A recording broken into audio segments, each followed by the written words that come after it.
and welcome to Anime Audio Commentary. Today I'll be commenting over episode 23 of Neon Genesis Evangelion. If you'd like to watch along, then start watching now.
So we start off in what is presumably Misato's apartment, considerably messier than usual with all sorts of empty food containers and beer cans.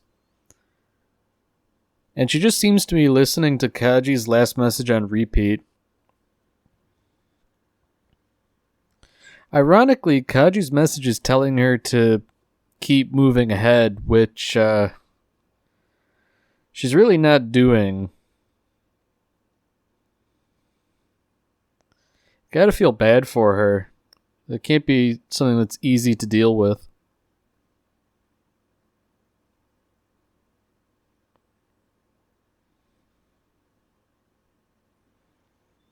So I guess at this point in time, Shinji's really the only one who's mentally sound.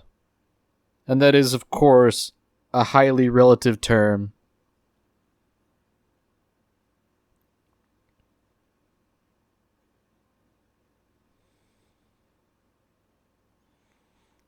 So Asuka isn't doing very well, and she's decided to stay over with the class rep rather than go back to Misato and Shinji.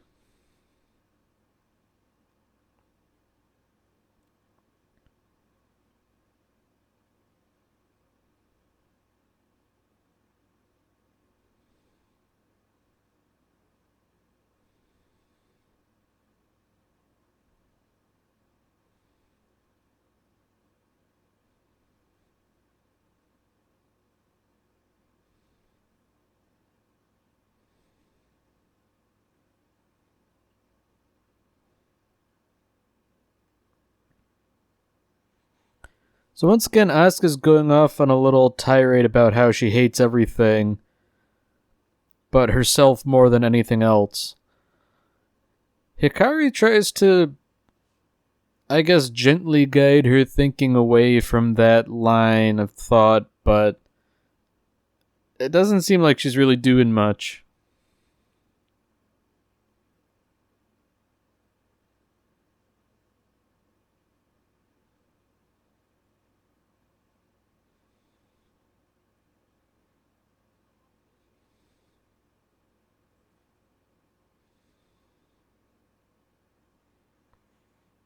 And we have a nice little scene of Ritsuko here being rather cold towards her own grandmother. And I think that really, I guess, makes sense with her character given how she feels about other people. So here, we're finally seeing the fallout of Gendo deciding to use the Lance of Longinus. Seely is rather displeased, and they're letting him know. But he's sort of framing it as, we didn't really have a choice. It was either kill the angel with the lance or humanity's essentially finished.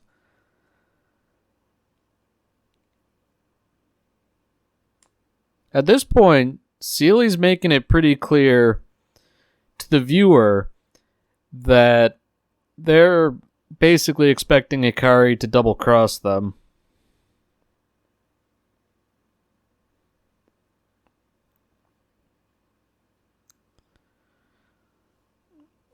So just in time to keep things interesting, another angel shows up, and this one takes the form of essentially a giant halo, curiously enough.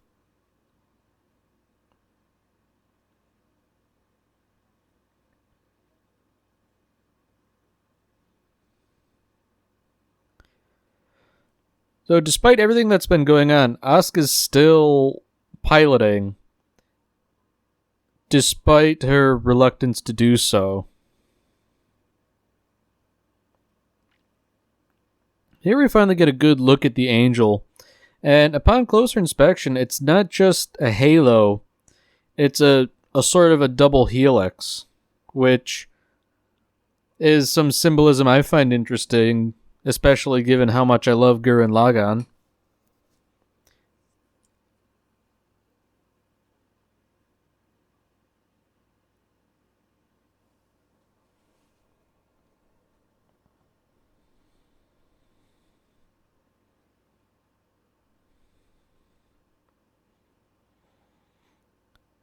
So it seems like due to some of the conditions they're observing from the control room, this angel is up to something weird. And as a result, making the first move isn't recommended.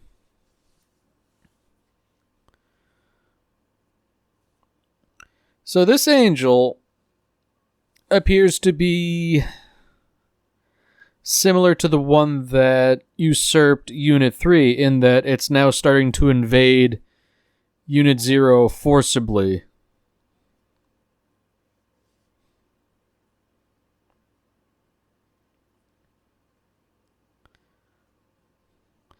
So now Asuka's being deployed to go help Rei out with the angel, but at the rate things are going, if the angel gets its way, Rei could very well end up like Toji. And I'd imagine that's probably the last thing NERV wants at this point, to lose one of the few pilots they have. Of course, we know from that one sequence with Dr. Ikagi that Rei is quite literally replaceable, considering she was strangled to death as a child, and yet she's here now. So at the best possible time, Asuka is unable to get Unit 2 to move. And given her mental state, I think it's safe to say that that is the direct reason for why she's unable to pilot it properly.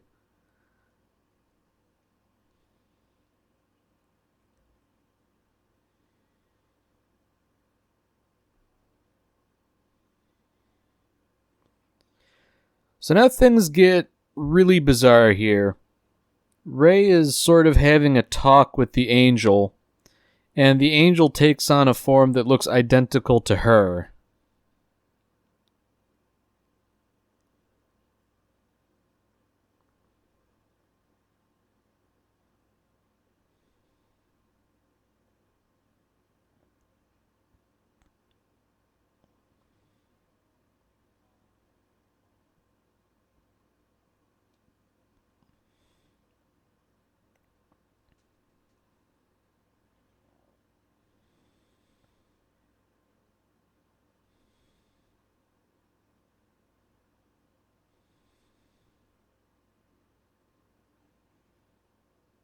So interestingly, the angels are talking about loneliness and pain to Rei. And once she sort of snaps out of it, she almost sort of, I guess, starts experiencing emotion she doesn't otherwise.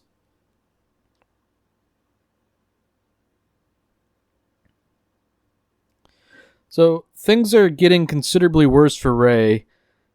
Unit 0 is sort of, sprouted a cancer-like growth out of its back. And Unit 1, which had otherwise been in stasis, is being deployed.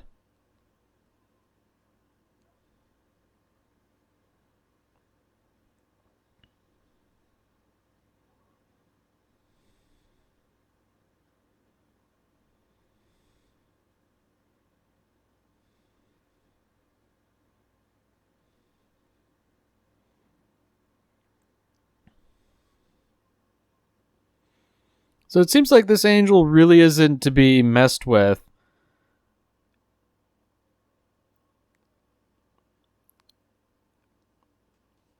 It seems like it's psychologically manipulative in addition to whatever weird physiology it has, because part of it has sprouted out to appear like Ray, and it's going to go embrace Unit 1. I'd imagine Shinji would find that particularly unnerving.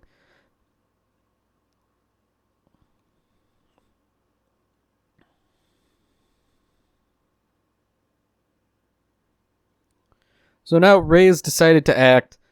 She is, in essence, absorbing the angel, and in an act of, I suppose, defiance, is deciding to detonate Unit Zero's core, killing herself and taking the angel with her.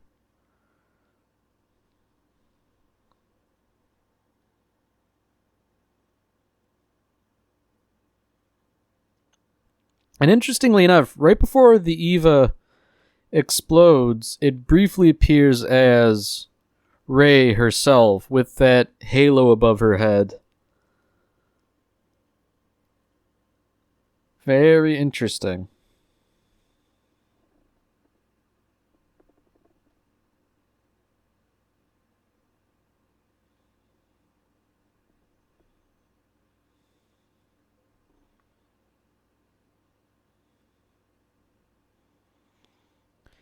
So on the plus side, Rei has managed to neutralize the angel. On the negative side, she has very likely killed herself and destroyed Unit 0. Predictably, Ritsuko isn't very broken up about it, and Misato is, and I imagine that'll be a significant source of friction between the two of them.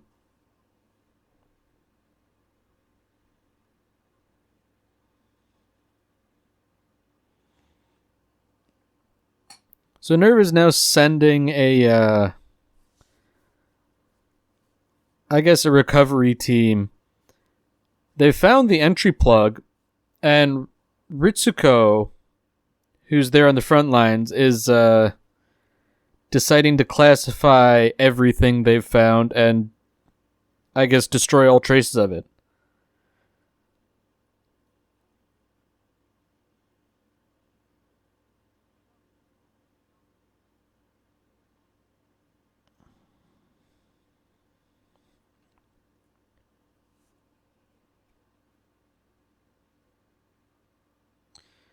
So now Sealy is sort of discussing all the current events. They're essentially down the Lance of Longinus and down Unit 0, which hampers their plans significantly. And essentially they're blaming Gendo almost entirely for all of this. To be fair, they're not wrong in that. But this is that thing where all the office politics, for want of a better term, sort of take the forefront of events.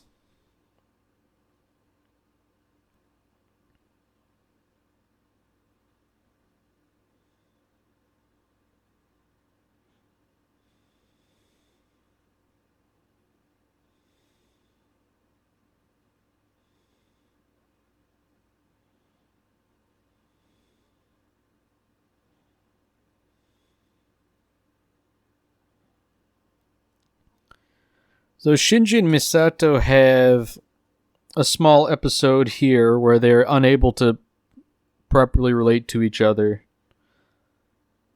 despite having both lost I guess, a friend and a co-worker.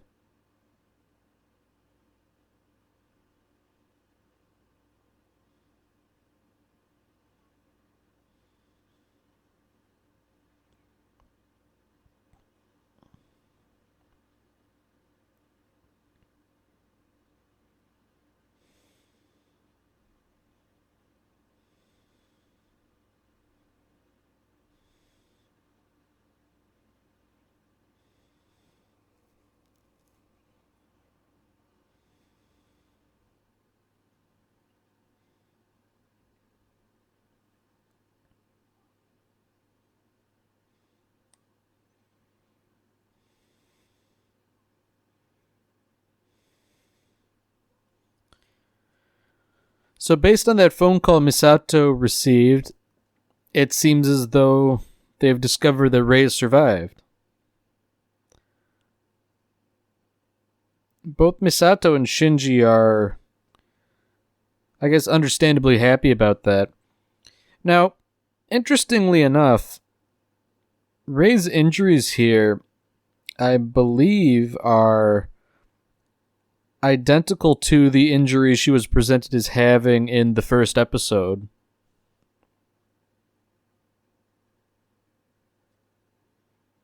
Whether it's coincidental or symbolic, whatever the reason is, I think it's very interesting. Even more interesting is that when she arrives back in her apartment, she takes off all the bandages and she appears to be perfectly fine. Well, perfectly fine physically. She seems to be somewhat frustrated in that she's crushing Gendo's glasses in her hands.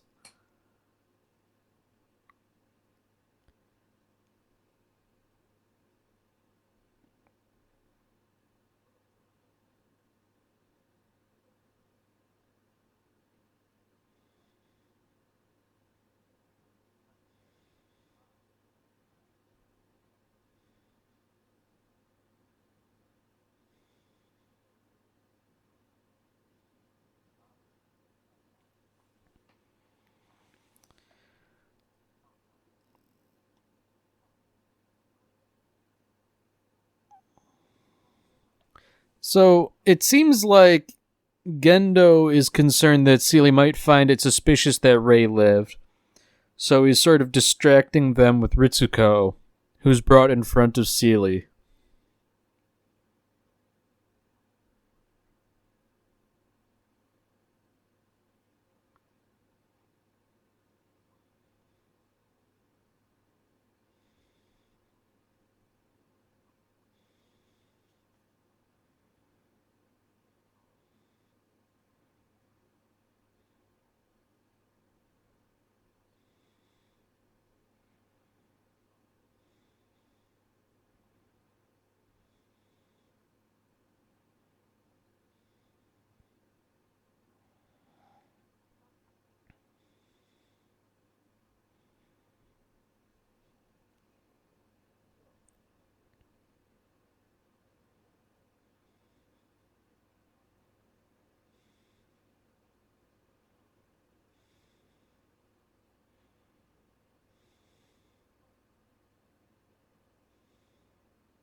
So Seely is continuing to talk amongst themselves and plot about what's going on. They've ultimately decided that Ritsuko is better off doing her work than, I guess, being stuck talking in front of them.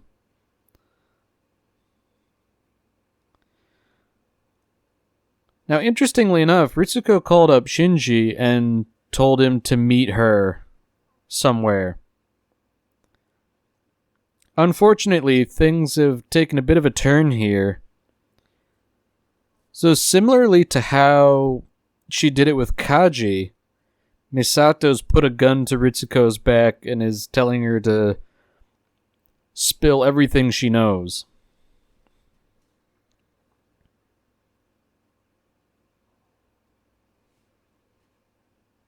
So Ritsuko takes them both deep into the bowels of Central Dogma, and they come across a place that looks very much like Rei's apartment.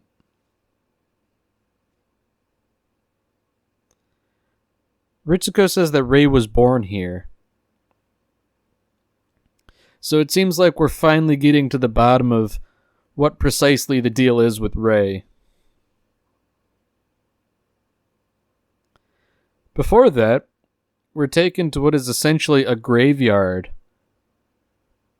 There's all sorts of skeletons, gigantic in stature, presumably prototypical Evangelions.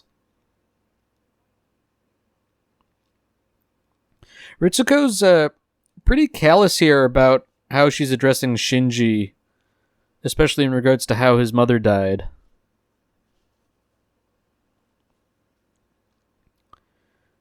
Ultimately, she takes them to that sort of tube with the brain-like structure over it. And she says it's the core of the dummy plug system. Even worse, the entire surroundings is a tank filled with a bunch of cloned bodies of Rei. Dozens and dozens of them. According to Ritsuko, they're all just empty vessels. They're spare parts. They don't have a soul or anything like that. And they all have a decidedly blank expression on their face.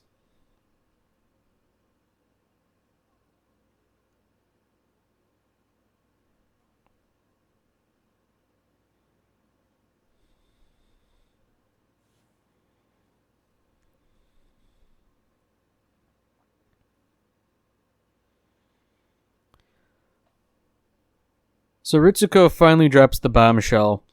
An Evangelion is essentially a human.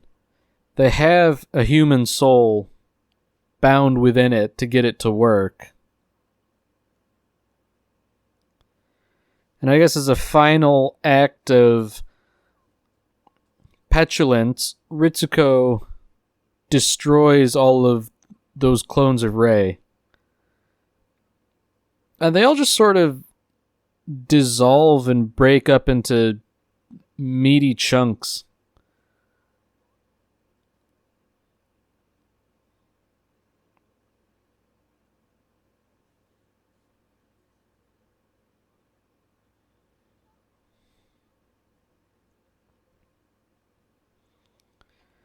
So I guess Ritsuko sort of come to the conclusion that she's just like her mother in that she's acting out against Rei because of Gendo.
Alright, that's it for this episode. If you've enjoyed it, then by all means, tune in for the next one.